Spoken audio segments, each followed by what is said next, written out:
The defense, upon second look, worse than I thought it was going to be. So we're going to look at ways to fix it. How do they get out of this? And also, Grant Williams, just chill out a little bit. It's all right now on the Locked On Celtics podcast. Be ever ready. Recognize the city of champs. Boston, baby, we do what you can't. Locked on number 18, Tatum and Brown, J-team, step back. We gon' wet that and slay teams. Of course, the Celtics, who else could it be? Screaming like KG with the Larry O.B. Karalis above average, assessing the team status. Best daily pod, no cap, salary matching. Clutch like Bird the DJ, keep John on replay. Prime time, dapping up the truth on the sideline. Raining J's, how it started, raising banners, how we finished. Locked on Celtics pod, home of the winners. B. Hey, welcome back to the Locked On Celtics podcast here on the Locked On Podcast Network, where it is your team every day, and I'm here for you every day with a free, fresh podcast dropped wherever you get your podcasts, whatever device you use, even on YouTube. So if you like to watch the show, then I love having you on board there as well. Make sure you're subscribed everywhere. So thank you for making the show part of your daily routine. I'm John Karalis. Appreciate you making it your first listen as well. I'm a former professional basketball player, cover the Celtics for Boston Sports Journal right now. Wrote a book called Boston Celtics All-Time All-Stars. Still talking about that loss to Chicago, kind of bigger picture stuff after that loss, and just moving into what we can expect moving forward. The Celtics are off. They traveled on Tuesday. They're practicing Wednesday. I assume they're practicing Thursday. So a lot coming up over the course of this week. But to dive a little deeper into that game is my guy, Tom Westerholm, Tom_NBA on Twitter. Tom, how you feeling, man? Good, man. Just I'm feeling a lot better than the Celtics defense looked. So feeling good. Yeah, the Celtics defense has not looked good. Today's episode brought to you by BetOnline. BetOnline has you covered this season with more props, odds, and lines than ever before. BetOnline is where the game starts. We're going to start with that defense that Tom mentioned. The Celtics are looking just not lost necessarily. No, they know where they're supposed to be.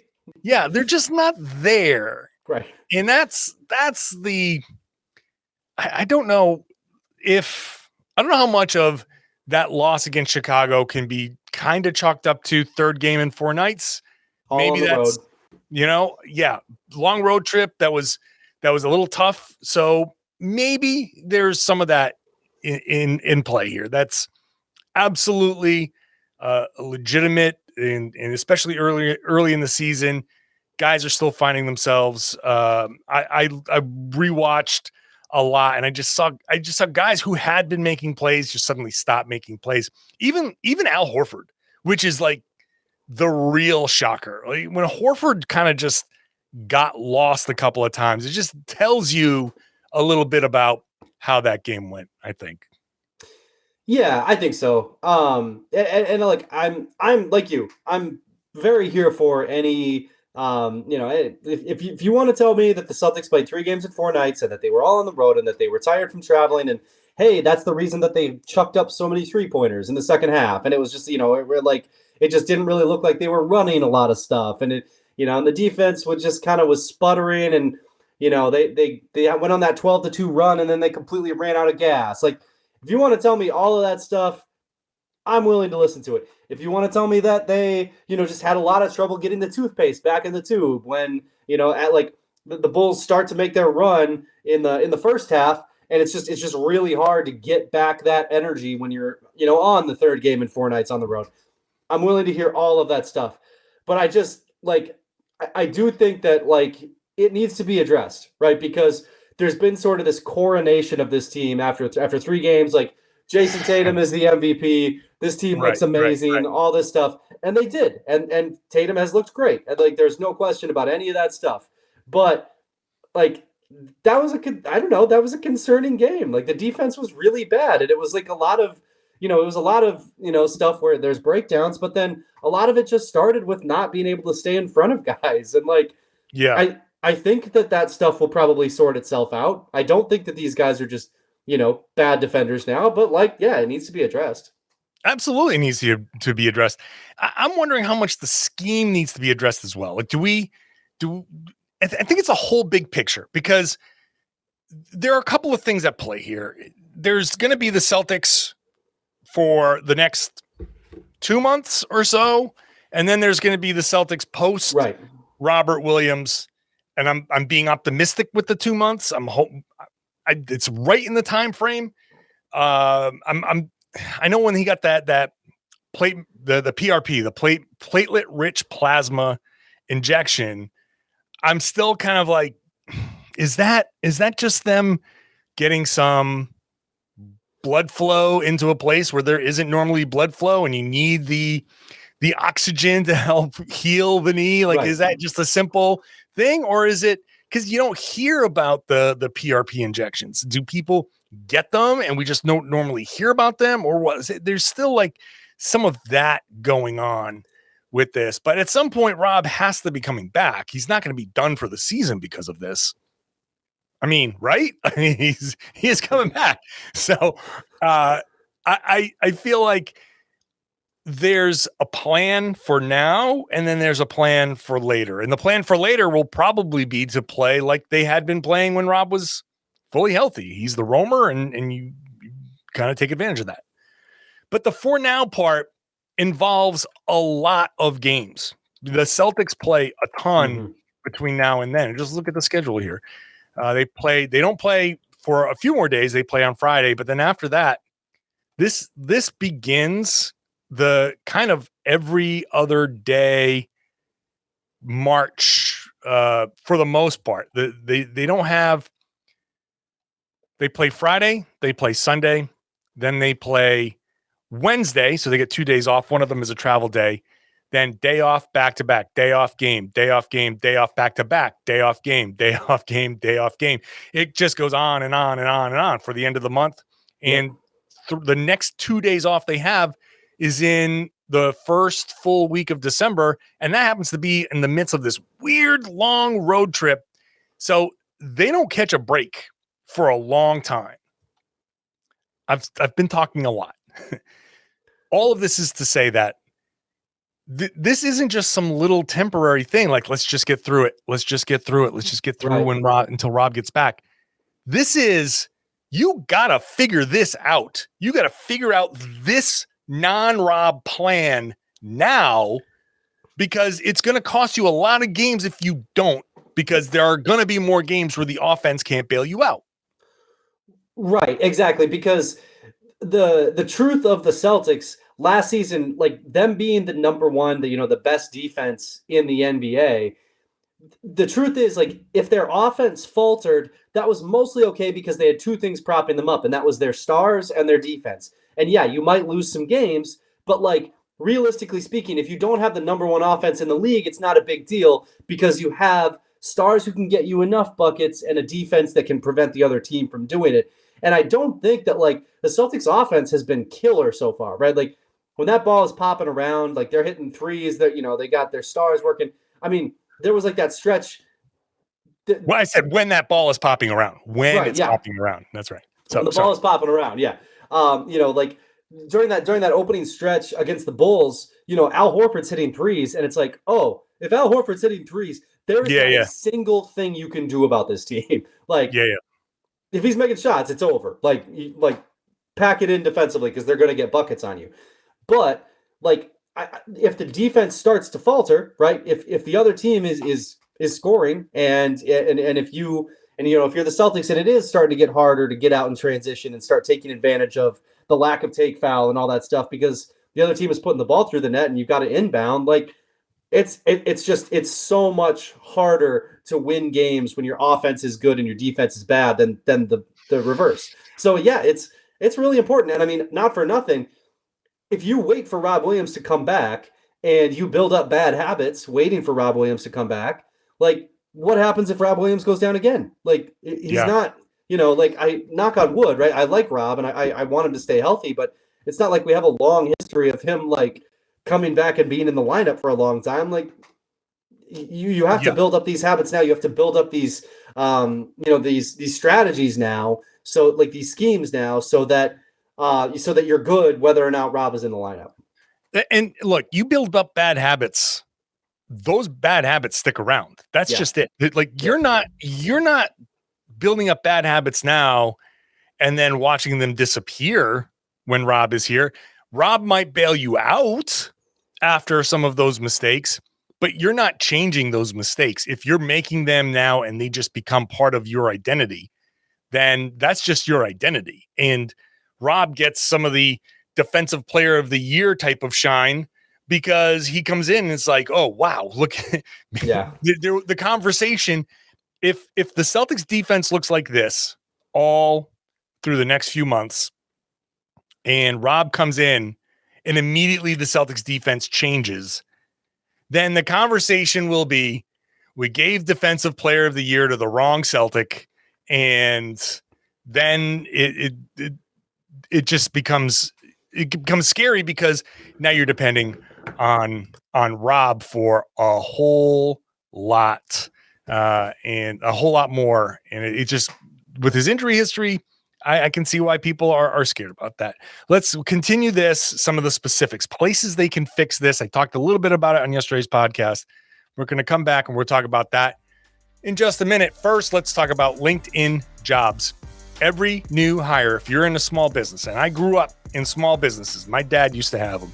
I know hiring the wrong person can really mess you up. So you want to be 100% certain that you've got the best qualified candidates available. That's why you got to check out LinkedIn Jobs. They, at LinkedIn Jobs, help you find the right people for your team faster. All right. It's very easy to create a job post. Very simple. You go in a few clicks, you fill in a few fields, and boom, your job is there. You add that purple hiring frame to your LinkedIn profile and you spread the word that you're hiring. The best part is that gets you out to that big pool of people. And then you can whittle them down with simple tools like screening questions, making it easy to focus on candidates with just the right skills and experience so you can quickly prioritize who you'd like to have in there to interview and to hire. You know, you got to finish the year strong by having the right people on your team. That's why we're talking about the Celtics. That's why we're talking about LinkedIn Jobs. And so go to LinkedIn Jobs to help you find the qualified candidates that you want to talk to faster. Small businesses rate LinkedIn Jobs number one in developing quality hires versus leading competitors. So post your job for free at linkedin.com/LockedOnNBA. That's linkedin.com/LockedOnNBA to post your job for free. Terms and conditions apply. Thanks for making Locked On Celtics your first listen every day. Check out Locked On Sports today. For your second listen, it got all the games that matter, the biggest stories in sports, all sports. Go beyond the scoreboard and behind the scenes with local experts and insights only Locked On can provide. Locked On Sports Today, it's a great show. It's available wherever you got this show, on YouTube, Odyssey, everywhere. Let's bring Tom Westerholm back in. There are two things that I talked about in yesterday's podcast. The perimeter guys just not staying in front at all. Just not staying in front of guys at all.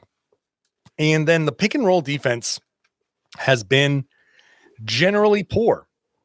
And you see guys stepping into open shots, and it's very difficult for the Celtics to not only prevent those shots, but also when those shots go up and there's help, the help is fine. The recover is not, and it leaves them open to offensive rebounds. So I'm just trying to figure out what the Celtics can do schematically to change this. Is it as simple as just get back to Al Horford staying up closer to the level of the screen and just make the rotations, just make it so those rotations are tighter behind it and you have to defend with speed? Can they even do that if they've been working on drop coverage this whole time? Or do they just say, no, we're sticking with the drop coverage. We've just got to be better, tighter in how we're chasing guys over the top of screens? I mean, it's a good question. It's interesting too, because of like talking about like the habits that they build up, right? Because like that drop coverage, I mean, they did not do that much last season, like because like so much of it was like the switching and everything.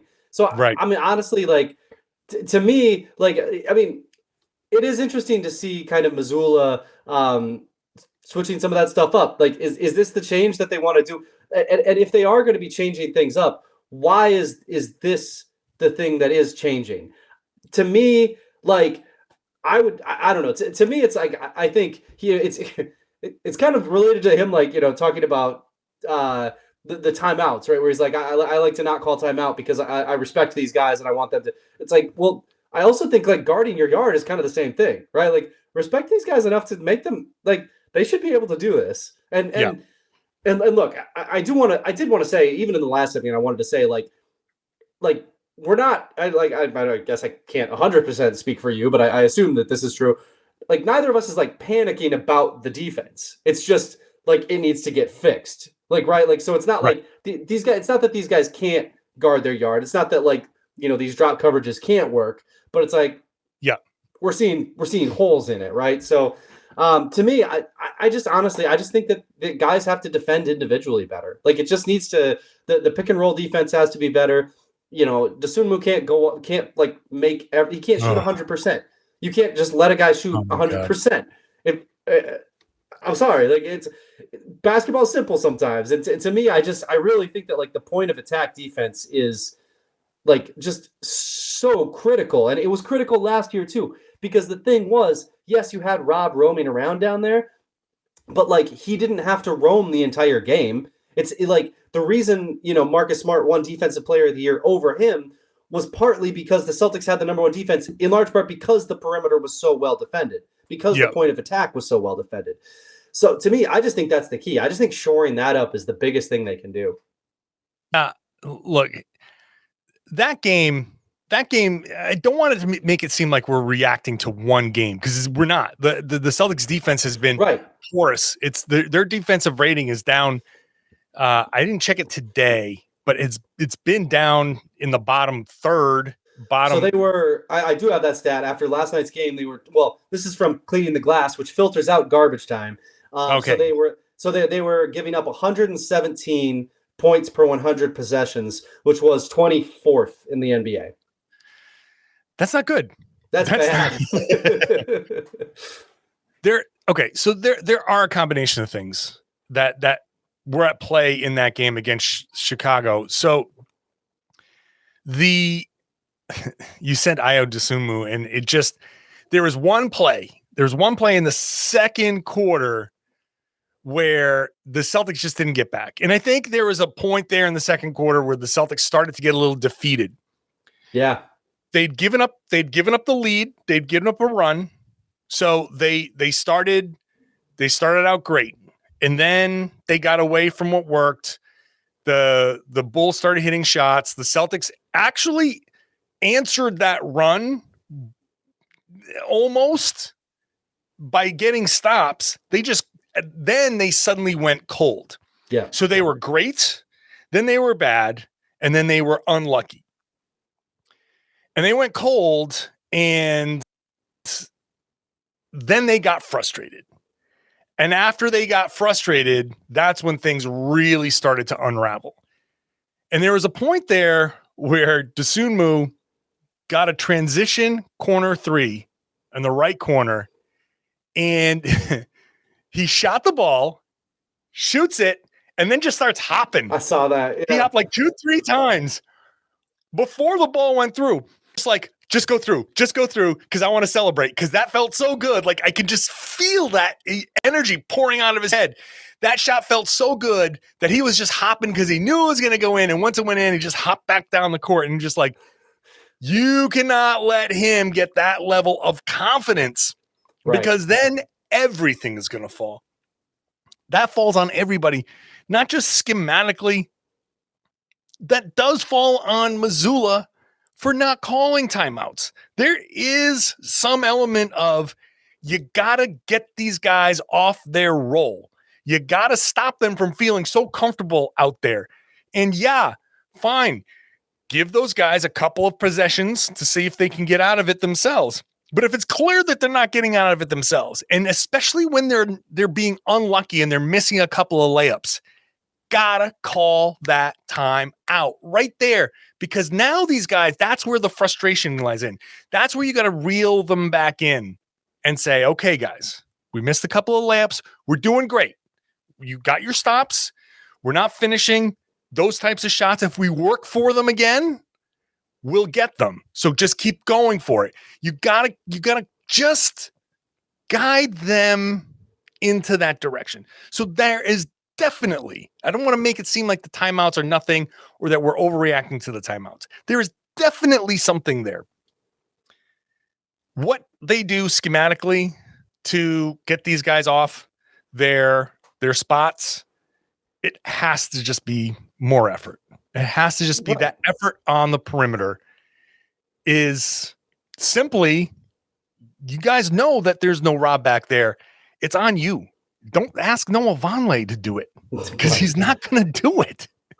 Don't ask Luke Cornett to do it because he's not playing. Don't ask Blake Griffin to do it because he's not going to be able to. You guys have to understand. Don't ask Al Horford to do it because he's old. He's old and like he can do it. He's not going to be on the floor to do it. Right. So I just, and it with the maybe the tired legs. Sure. You and tired legs, frustration.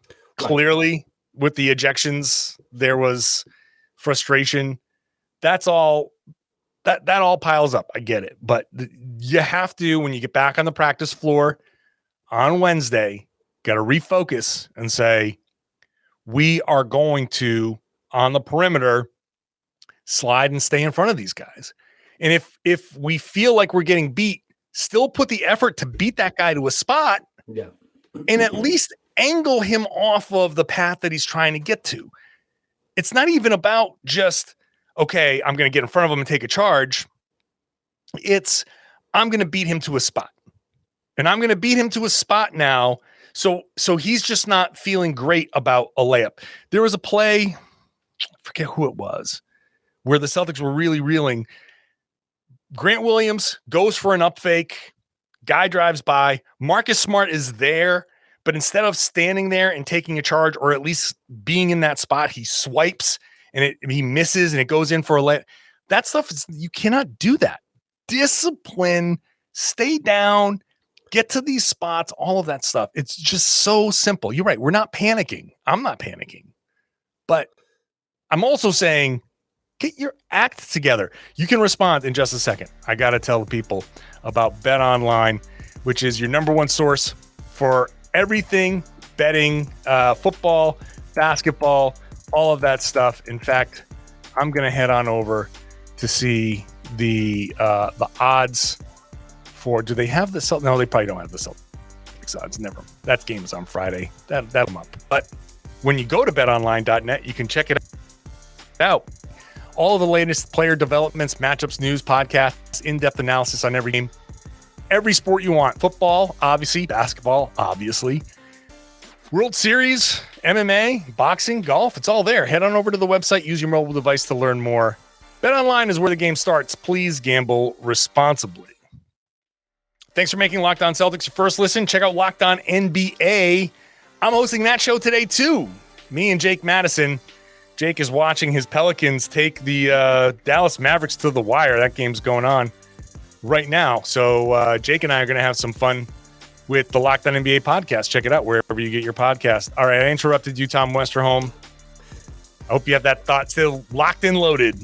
Yeah, I'm good. So okay. I think the thing that really stands out to me too about the frustration last night and the way that it affected the defense is that like these guys are really amped up, like really, like just like playing really mad and like really just kind of emotional right now.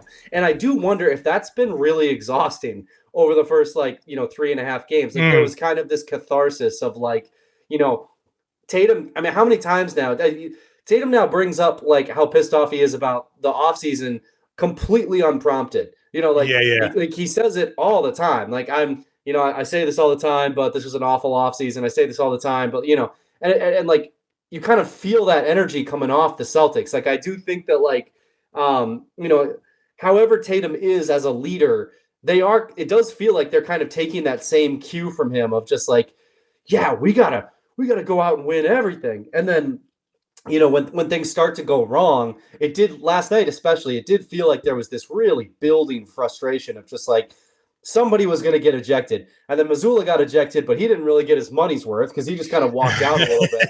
And then Grant really got his money's worth and might be a little poorer as a result. Will definitely be. I would bet very much that he'll be poorer as a result. Whether definitely. He's suspended or not, we'll see what happens here. But I do think too, like, when we talk about the 3 games in 4 nights and all that stuff, just the emotional energy of playing as pissed off as they have for the first like 3 games of the season, I wonder if that kind of wore on them too. And then, when the Bulls, you hit like a tough stretch and the Bulls are scoring, maybe that's where you start to get some of these swipes, some of these, like a guy gets by you and you commit a foul, or you put way too much on Noah Vonleh and he commits 5 fouls in 12 minutes. Like, Man, it's he was awful. He was terrible. He had a tough night, man. But like, to your point, how much of that can you really put on him? This is not what he was not brought in to be the, he was not brought in to be the anchor of a defense. Like, right. No, it's true. It's true. That's not what he's supposed to do. We were debating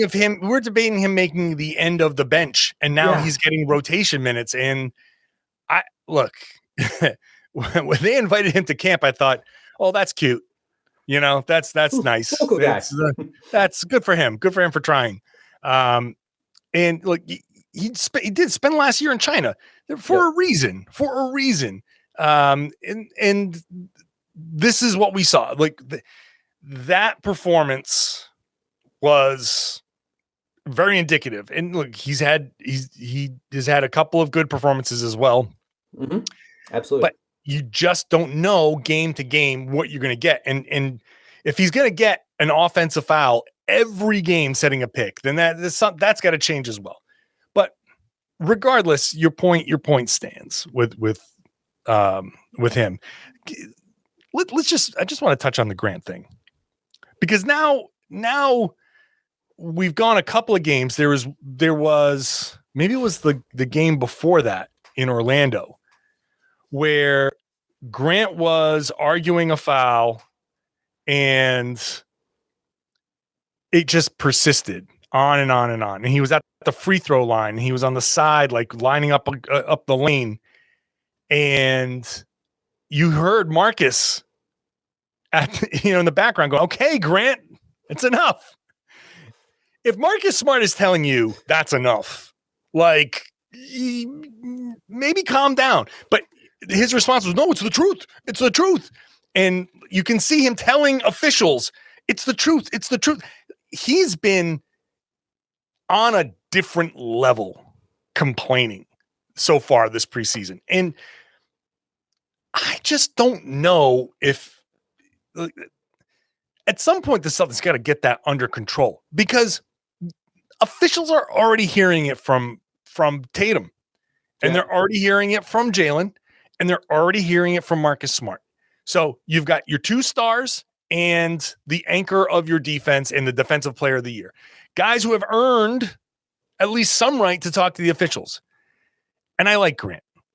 I like him on a personal level. I've always found him, very pleasant to talk to. I think he's a great player. I think he's going to get paid a lot of money, deservedly so. But you're not the guy that should be on the refs that much, because, like, if I'm an official and I'm like, okay, I get it enough from the big names around here. Who the hell are you to be on my ass that much? Right. Like, I would have and that hurts. I think that hurts everybody, because these guys are only human, right? These refs are only human. And I'm not defending a lot of the calls that they made throughout the course of the game. They get some right, they get some wrong, whatever. Your opinion of the officials is your opinion of the officials. I'm not defending every little call, but every one of these people that's out there, how long can you stand there with everybody getting on your ass? And then on top of it, Grant being as persistent as he is, like at some points, like shut up, Grant, get back and just leave it alone. This injection is not going to help anything.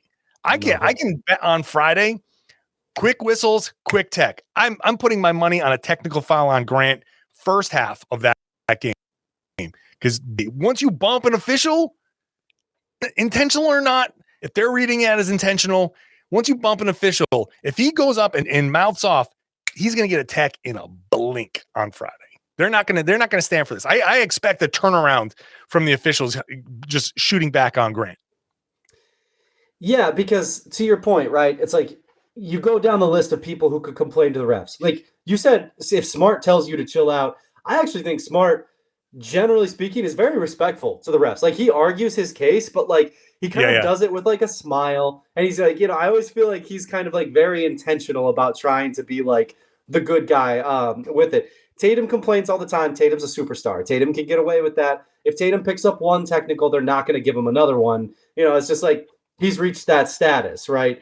And like, yeah, but like with Tatum, like you said, you just can't be yapping alongside him like that. You can't be kind of like they've already got enough. They're already sick of you. They're already sick of the Celtics. And honestly, if you're Grant and you're doing that stuff, you're leaving less room for a guy like Tatum, right? Like if you're yapping at the officials the whole time, that actually gives him less leeway to do like his hand wavy thing that gets him a technical like 60% of the time because it's in the rules, and he's like however you feel about that rule, it's a recipe for getting a technical if you do that. But regardless, they're going to give you even less. If it's 60% of the time, it might be 70% because Grant's already kind of worn them down. So yeah, like you.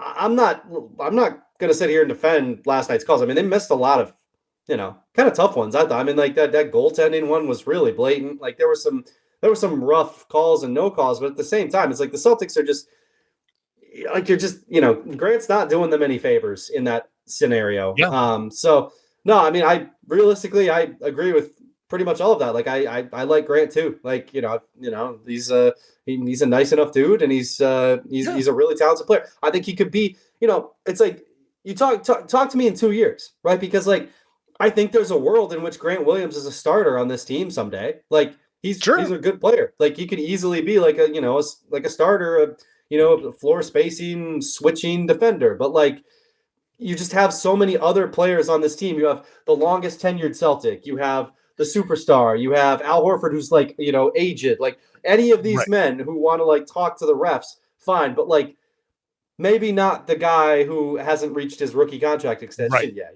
Right. The seventh man. Because you know what I'm saying? Like if I'm a ref, if I'm like Monty McCutcheon, who runs the whole program, if Brad Stevens calls me up and says, "Hey, what's been going on with these guys? Why is Grant getting targeted?" I'd be like, "Dude, he's the seventh man, and he's in his third, fourth year. Like, earn your stripes.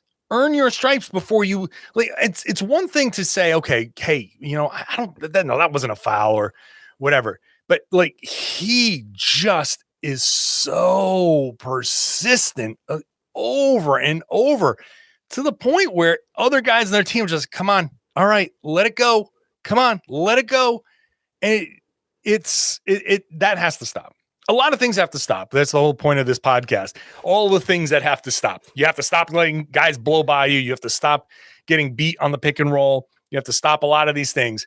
But the Grant Williams, in the officials thing, like I just don't want any of the Celtics just going that deep into arguing with the officials. It's distracting and it doesn't really help a whole lot. But that's going to happen in the NBA. You got to accept some of it. I just can't accept this level of it from Grant. It's just want him to calm down, dial it back 50%, just bring it back.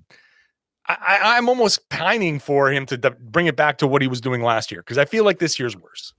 Just like, honestly, yeah. Like bark at the refs one time and then you got to learn to let it go. Cause like the refs will let pretty much any player in the NBA say something to them because somebody says something to them on every single possession.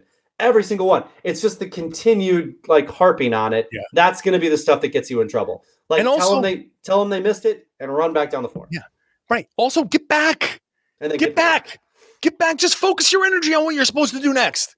Don't, the more time you spend with them, the less time you're thinking about basketball. Get back and don't worry about it. It just feels like your mind is elsewhere. That's the problem. And I don't want Grant's mind to go elsewhere because you need him. All right. That's it. Meanwhile, the Celtics are 3-1, and the Heat and Sixers, for example, are 1-3. So right. This is a very negative podcast for the circumstances. I mean, right, but it's true. It is true. But I mean, coming off of that Chicago game, yes, it's very obvious. The negatives are very, very obvious. The offense has been so great, but when the offense is just not going to be there every night, the defense and the poise is something that can be there every night. That's the thing. That's the problem. You can drop 140 points one night and be like, wow, man, this team is just capable of greatness. And then there's going to be a 92-point game in there somewhere. It's going to happen. But you hold the other team to 90 or less than 100 every night. You can do that. You give yourself a chance to win. It's very simple. Yep. Tom Westerholm gives us a chance to win. Hey. Oh, that was sweet of me. Now I got to let you go so I can talk about you in a more negative term behind your back. Can't do it. I can't say anything negative about you either. You're watching, you're listening. I love you for it. This has been great. Thank you all for listening. Thank you all for subscribing. If you haven't subscribed, please do so and share the podcast. Tell your friends, tell everybody they should be listening to and watching the Locked On Celtics podcast here on the Locked On Podcast Network.